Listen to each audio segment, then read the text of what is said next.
Amém. A alegria é minha. O Cleiton e Lilian realmente são nossos irmãos.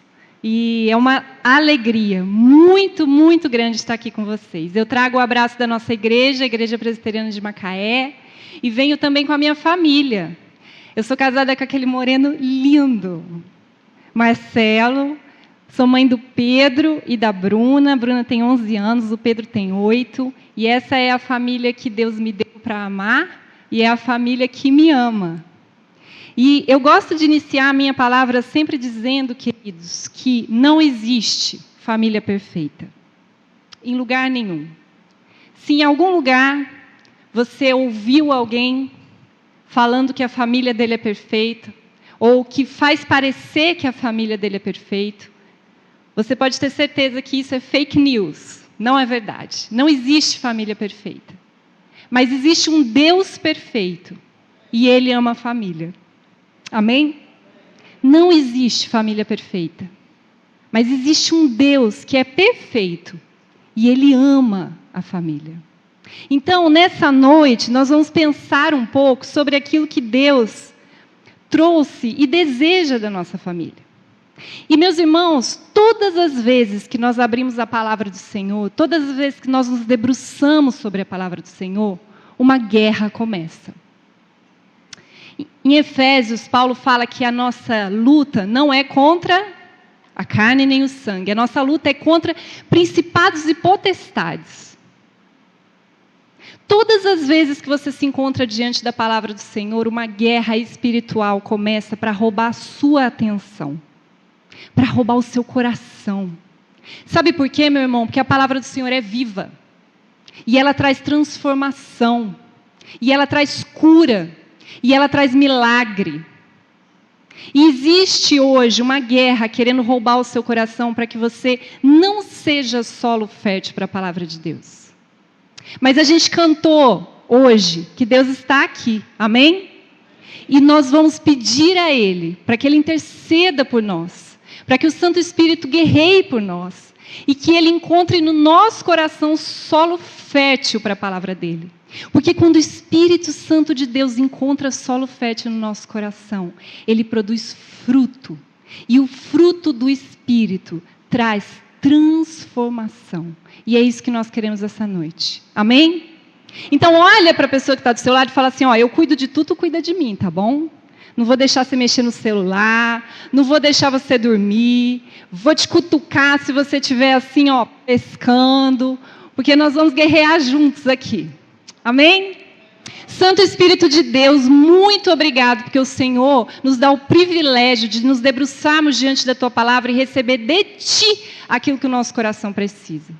Essa noite, Deus, eu te clamo que o Senhor tenha misericórdia da minha vida e da vida dos meus irmãos. E que o Senhor não permita que o meu coração fale.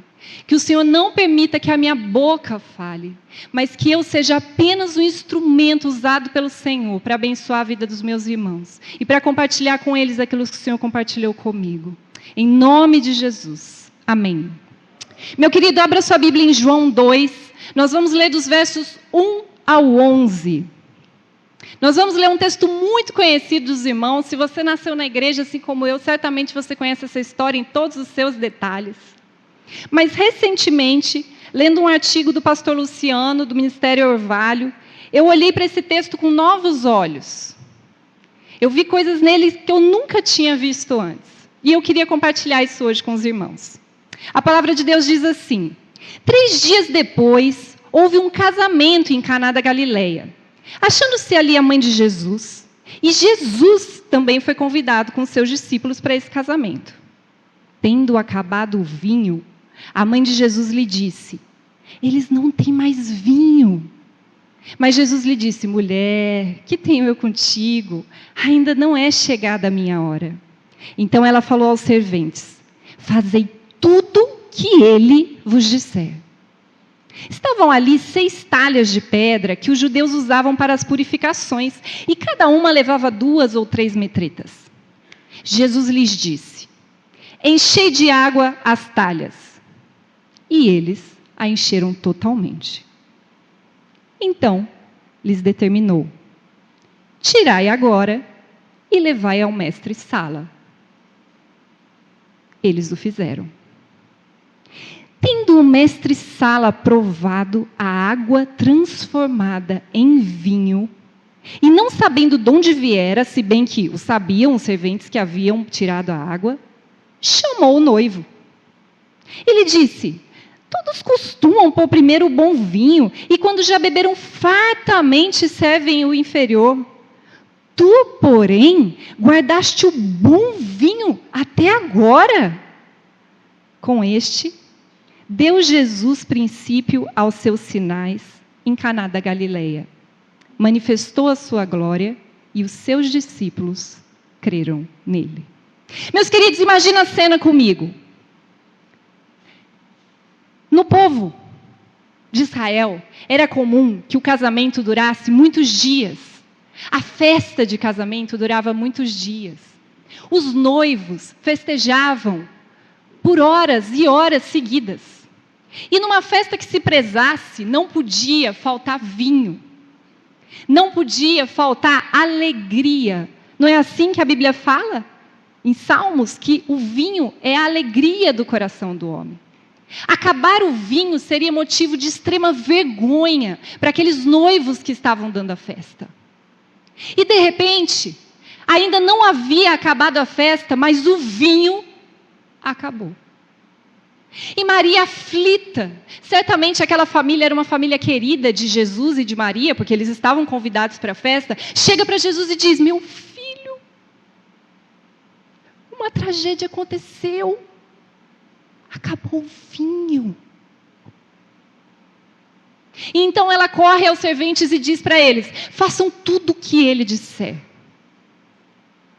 E Jesus manda então que eles encham as talhas usadas para a água da purificação, dos rituais onde os judeus se lavavam para oferecer sacrifícios.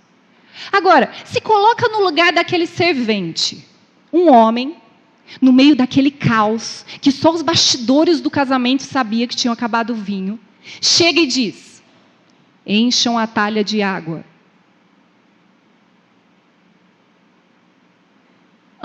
E? Eles foram lá e encheram prontamente? Agora levem para o mestre-sala. Imagina se você fosse o servente e você fosse o responsável de levar para o mestre-sala para que ele provasse daquele vinho, que na verdade era água. Eu não sei você, mas eu acho que eu ia assim, ó, tremendo. E aí, ao despejar aquele líquido na taça, o mestre não só toma, como diz: o que está acontecendo aqui? Como assim? Geralmente, eles servem o melhor vinho no início, onde todos ainda estão sóbrios, onde ainda todos estão com as suas papilas gustativas, né? Em cima. Você deixou o melhor para o final. Nunca tomei vinho como esse. É o melhor vinho da festa. Então, o casamento segue salvo. Meus queridos, qual era o problema que foi apresentado para Jesus? O vinho acabou.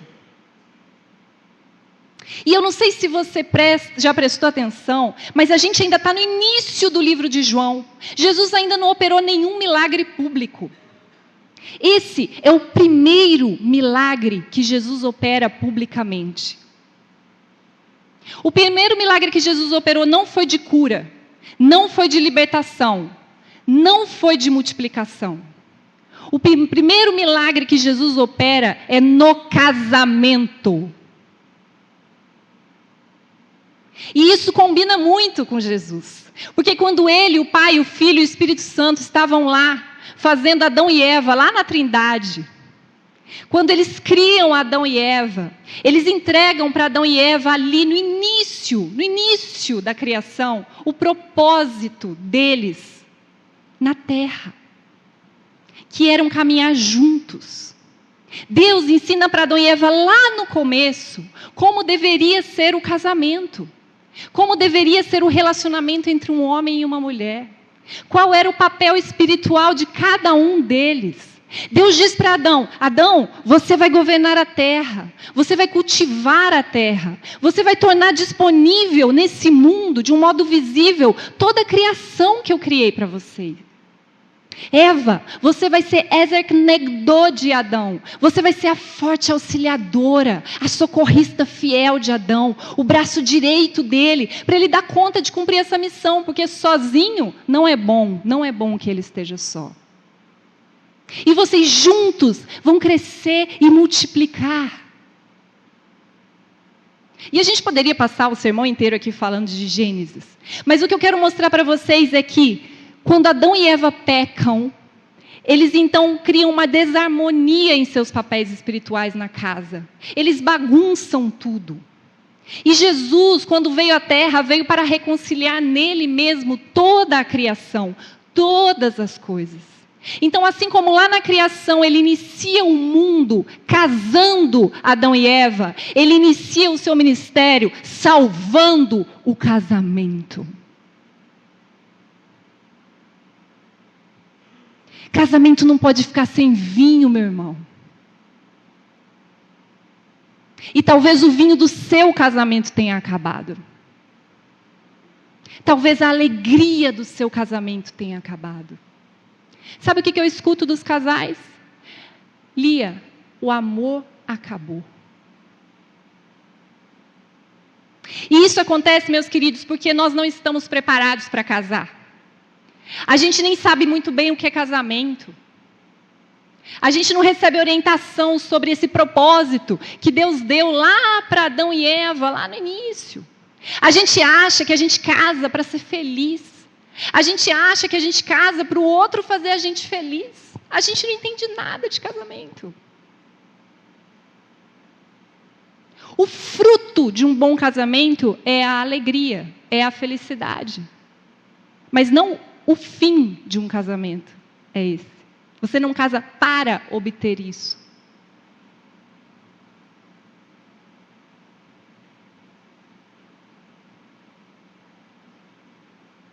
O casamento é o lugar onde nós, juntos, podemos refletir a glória, a imagem de Deus. Nós nos casamos para que juntos nós possamos apontar para o relacionamento da Trindade. O casamento não é um lugar para você ser feliz, o casamento é um lugar para você aprender a ser santo. Por isso que um dia você precisa publicamente, e Deus diz isso para Adão e Eva, o homem tem que deixar pai e mãe e se unir à sua mulher para poder então tornar-se uma só carne com ela. Porque publicamente você diz, eu tenho um compromisso de vida com essa mulher. Eu vou amá-la até a morte, eu vou honrá-la até a morte, eu vou ser fiel a ela. Eu tenho um compromisso de vida com esse homem. Aconteça o que acontecer, nós estaremos juntos. E meus irmãos, isso acontece, e Deus nos orienta que seja assim, porque nós não podemos colocar o nosso casamento na mão do sentimento. Sentimento acaba, muda. Com mulher então que tem TPM, ciclo hormonal, meu Deus. Amor é compromisso. Amor é decisão. O vinho acabou. E agora? E agora? Esse casamento está fadado ao fracasso. Mas aquele casamento foi salvo, sabe por quê? Vamos ver em João 2,2? Jesus também foi convidado com os seus discípulos para o casamento. Meus queridos, aquele casamento foi salvo porque Jesus estava lá. Jesus foi convidado para a festa. Ele não foi chamado às pressas. Maria não precisou mandar chamar ele em outra cidade, em outro vilarejo. Ele estava lá. Jesus é convidado para o seu casamento, meu irmão. Jesus faz parte do seu casamento. Jesus tem lugar à sua mesa, à mesa da sua casa, à mesa do seu relacionamento. Porque se Jesus estiver no seu casamento, não faltará vinho. Algumas pessoas Chamam o pai para fazer parte do casamento, a mãe para fazer parte do casamento. Sabe, não deixa pai e mãe, não. Fica vivendo naquela grande comunidade assim, ó, decide tudo com a mãe, com o pai. Algumas pessoas vão resolver coisa de casamento com a vizinha, com as amigas. Algumas pessoas chamam a família inteira para sentar à mesa. E a minha pergunta para você é: Jesus está na sua festa? Jesus faz parte do seu casamento? Porque o primeiro passo para que o milagre aconteça na sua casa e na minha casa é que Jesus esteja presente. Mas a gente caminha no milagre. Jesus estava lá e os serventes receberam a orientação de Maria que fizessem tudo conforme ele mandou. O milagre só aconteceu porque os serventes obedeceram. O milagre só aconteceu porque eles fizeram aquilo que Jesus mandou. E sabe, meus irmãos, eu costumo dizer que a maior parte dos problemas de casamento que a gente enfrenta são problemas teológicos. Porque a gente não conhece a Bíblia profundamente. Porque tudo o que nós temos que fazer para o milagre acontecer já nos foi dado, está escrito. Quer ver? Pedro manda o marido tratar a esposa como parte mais frágil, como vaso frágil. Mas em vez disso, muitos maridos tratam suas esposas com humilhação, com desdém, com palavras grossas. Em Efésios, Paulo nos orienta para a gente nos encher do Espírito Santo, falar entre nós com salmos, com palavras doces, com palavras abençoadas. Mas em vez disso, muitas vezes nos nossos lares, a gente encontra xingamento, desrespeito, desonra. Palavras grosseiras, rudes. Paulo também orienta o marido que ele deve se sacrificar pela sua esposa, assim como Cristo se sacrificou pela igreja. Mas em vez disso, o que a gente vê são homens sacrificando as suas esposas por ele. Fazendo suas esposas de empregadas domésticas, empregadas sexuais. A Bíblia fala, mulheres, que nós devemos honrar os nossos maridos, nos submeter a eles. Mas muitas vezes, o que nós fazemos é falar mal dos nossos maridos em roda de conversa, é desautorizá-los diante dos nossos filhos, é virar o olho quando ele passa, é desonrá-lo publicamente. É negar sexo como vingança, como punição. Façam tudo o que ele disser.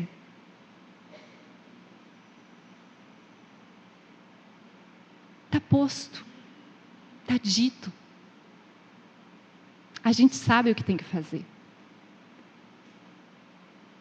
Mas seguindo, a gente chega então no versículo 6, que fala o seguinte: estavam ali 6 talhas de pedra que os judeus usavam para as purificações. E cada uma levava 2 ou 3 metretas.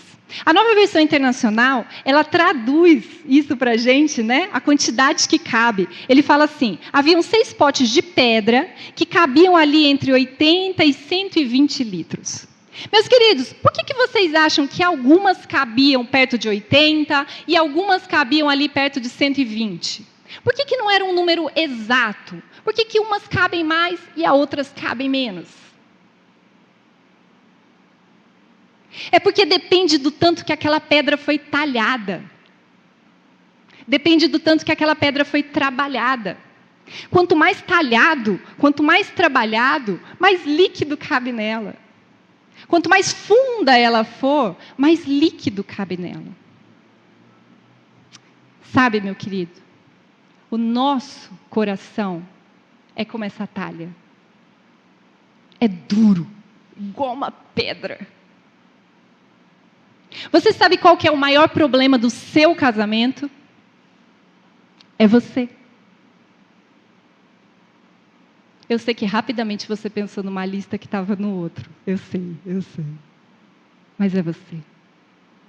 O Timothy Keller fala que nós somos o principal vilão do nosso casamento, porque nós somos seres egoístas.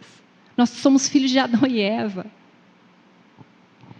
Nós nos sentimos injustiçados porque nós fazemos e não recebemos. Nós nos sentimos arrasados no direito de cobrar porque não temos aquilo que merecemos. E isso vai alimentando no casal um ciclo sem fim de afastamento. Funciona assim. Eu gostaria de receber e não recebo, então eu não dou. O outro não recebe e, como punição, não me dá, e eu me afasto. E eu não dou, e ele não dá, e eu me afasto. E eu não dou, e ele não dá, e eu me afasto.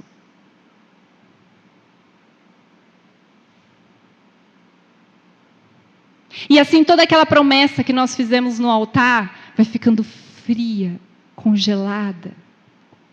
E a gente só vai cobrando do outro o que o outro não faz, o que o outro não diz, o que o outro não fala, o que o outro não acontece. Porque eu tenho direito, porque eu não mereço isso, porque eu não vou ficar aqui. E a gente vai negociando aquilo que a gente prometeu que seria para sempre. E vai se sentindo injustiçado, caluniado. Meu querido, quanto mais você permitir que o Espírito de Deus trabalhe na sua vida e talhe o seu coração, quão mais vai caber dentro de você. Quebre esse ciclo, em nome de Jesus. Seja o primeiro a dar. Seja o primeiro a fazer. Seja o primeiro a pedir perdão. Seja o primeiro a amar, o primeiro a servir, o primeiro a entregar. O milagre só acontece se couber água na talha. O que a Bíblia fala em Salmo 147, 3? Olha que versículo precioso, meu irmão. Só Ele cura os de coração quebrantado e cuida das suas feridas. Meu querido, se hoje você tiver a coragem de se ajoelhar diante de Deus e falar: Deus, o que o Senhor quer talhar no meu coração? O que o Senhor quer trabalhar comigo? Qual o meu pecado que tem contribuído para o meu casamento estar sem vinho? Deus vai te mostrar. Tira os olhos dele, tira os olhos dela, coloca os olhos no seu coração e seja corajoso para perguntar para Deus. Porque eu te garanto, Ele quer te mostrar. E sabe por que Ele quer te mostrar? Para caber água. Vamos caminhar no texto? Encheram de água. Jesus lhe disse: enchei de água as talhas.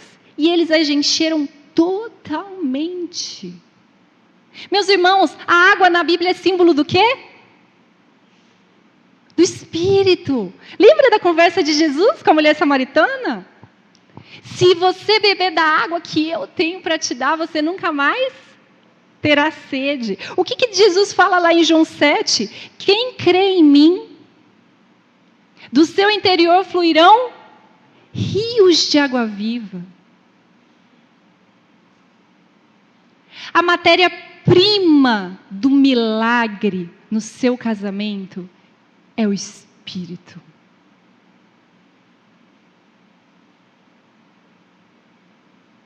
Efésios 5,18.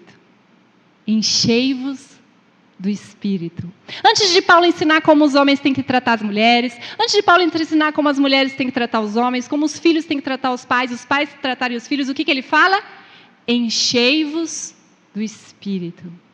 Quão mais talhado tiver o seu coração, quão mais trabalhado ele tiver, mais Espírito de Deus habitará nele. Amém? E aí, meu querido, Deus, Ele não divide a glória dEle com ninguém. Se no seu coração tiver mágoa, não cabe Espírito. Se no seu coração tiver raiva, rancor, ressentimento, não cabe Espírito. O processo é assim: a gente se esvazia da gente mesmo para que o Espírito possa entrar. E com o pecado, como que a gente lida? A gente reconhece, confessa e abandona. Então o Espírito Santo de Deus pode nos encher. Nós não vamos conseguir isso sozinhos. Às vezes você pode falar, Lia, eu já fiz de tudo pelo meu casamento, de tudo.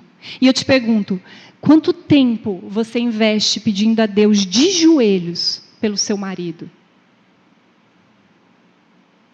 Quantos jejuns você já fez esse ano pedindo a Deus que opere um milagre no seu casamento? Quantas vezes você confessou nominalmente os pecados que você comete contra seu marido, contra sua esposa e pediu perdão por eles?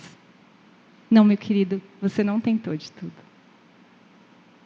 Há um milagre esperando você.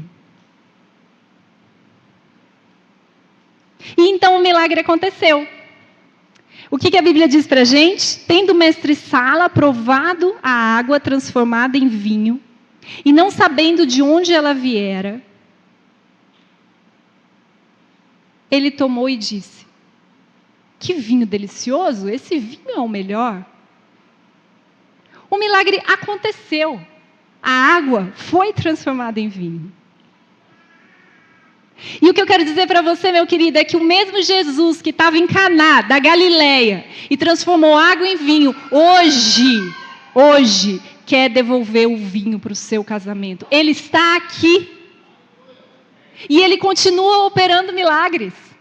E Ele quer fazer esse milagre. Ele tem interesse em fazer esse milagre.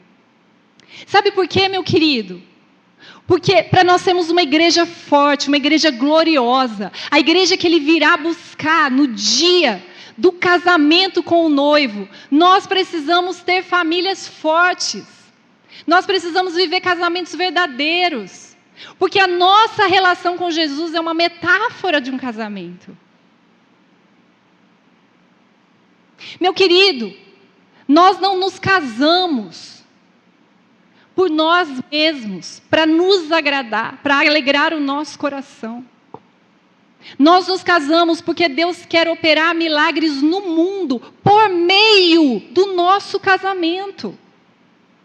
Nós fomos criados à imagem e semelhança do Senhor. Quando Ele olhou para nós no Jardim do Éden, Ele olhou para Adão e Eva e disse, eu quero que vocês dois, juntos, reflitam quem eu sou. Sabe o que isso significa, meu querido? Isso significa que quem vê você tratando o seu marido, precisa ver Deus.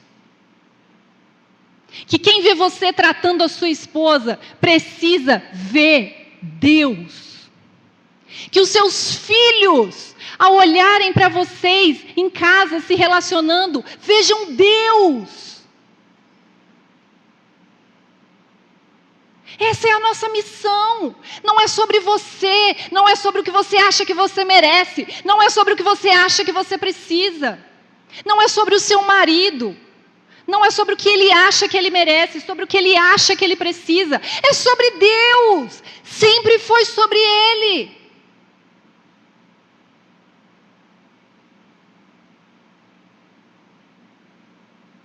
E Deus quer transformar o mundo, Deus quer transformar as pessoas, Deus quer redimir a sua criação, reconciliar a sua criação com Ele mesmo. Por meio dos nossos relacionamentos.